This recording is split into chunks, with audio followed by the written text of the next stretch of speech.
الحوار بينك وبين انفانتينو، شنو تفاصيل الحوار؟ مو انا ما اعرف حكي انجليزي، انا حكيت وياه قلت له افنتينو انت ليش ما تفك الحظر عن العراق؟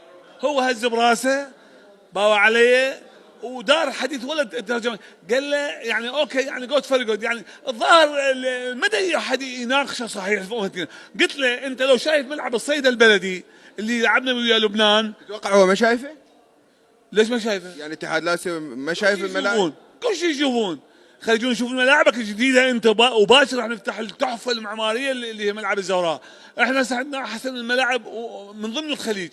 يعني افنتينا الرجال تفهمني، وولد المترجم قال لي هو يعرفك، هو من بكاس العالم 2018 اللي صارت بروسيا، يقول لي معجب بيك كمشجع ويتابعك بالتلفزيونات العراقيه، وقال لي يعني قال لي ان شاء الله يصير خير. رجل حكيت وياه كنت اجاوب من انفانتينو؟ نعم، رجل محترم وحكيت وياه بكل ادب وكل احترام وتقبلها، وحتى الاخواننا بعض الاماراتيين تقبلوا كلام، لان كنت مدعو الى بطوله انديه العالم في ابو ظبي، بطوله عظيمه كانت وبطوله قويه.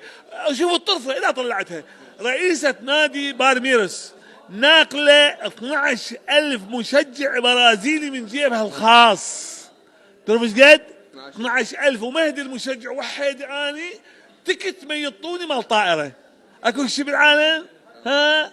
ورئيس رابطه ودولي. الحمد لله، خلص الله على الدول تدعين. مثلا مدعو يوم 25 الى بطوله المويتاي اكسبو بدبي، وراها بطوله العالم الشهر الخامس هم بدبي بابو ظبي.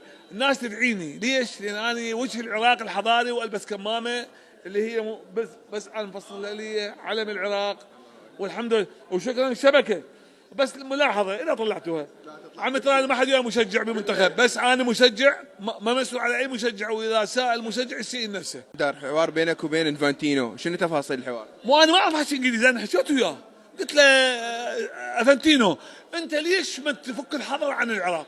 هو هز براسه باوع علي ودار حديث ولا ترجمه، قال له يعني اوكي يعني جود فيري جود، يعني الظاهر مدى احد يناقشه صحيح. قلت له انت لو شايف ملعب الصيد البلدي اللي لعبنا ويا لبنان، تتوقع هو ما شايفه؟ ليش ما شايفه؟ يعني اتحاد الاسيوي ما شايف الملاعب؟ كل شيء يشوفون. خلينا نشوف ملاعبك الجديده انت وباشر راح نفتح التحفه المعماريه اللي هي ملعب الزوراء. احنا عندنا احسن الملاعب من ضمن الخليج. يعني افنتينا الرجال تفهمني، وولد المترجم قال لي هو يعرفك، هو من بكاس العالم 2018 اللي صارت بروسيا، يقول لي معجب بيك كمشجع ويتابعك بالتلفزيونات العراقيه.